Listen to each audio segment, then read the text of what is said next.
সতর্ক করতেন।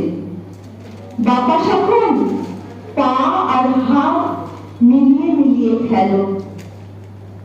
কলুখা সাহেবের গোড়ের মাটিতে আজ ফেরেশতার হাসি ভারতবর্ষের চেরাগ হয়ে জ্বলছে।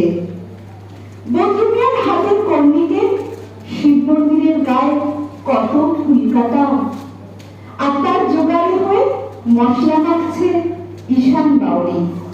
নিয়ামত শেখ আর বকুল মাহাতো এক পাতাতলে ধান ছাড়ে সোনালী গোবিন্দভোগে।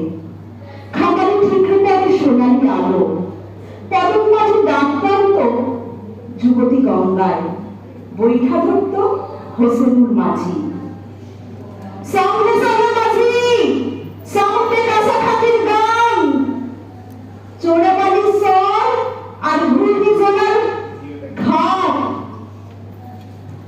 আমার ভারতবর্ষে কোন গেরুয়া রাজনীতিবিদ কিংবা ইমামের নির্দেশিকা নেই, যেখানে কোন সংহিতা হাদিস ছাড়াই কোজাগরি চাঁদের অকৃপণ আলো পড়ে ঈদগার উপর, আর রামজানি চাঁদ তুলসী মঞ্চের গায়ে পূর্ণ আলো দেয়। আমার ভারতবর্ষ মানে রবি ঠাকুরের মধ্যে নজরুল, রবিশঙ্কর আর আলী আকবরের যুগলবন্দি, গণেশ পাইন আর মকবুল ফিদার রঙিন ছবি। আমার ভারতবর্ষ মানে লালন ফকিরের গান।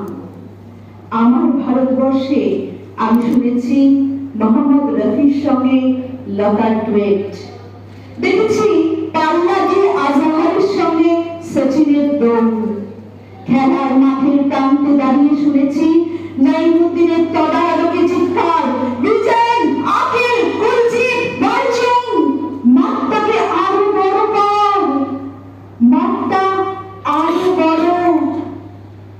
মাঠ দিন দিন ছোট হয়ে যাচ্ছে, মাঠটাকে আরো বড় করা দরকার।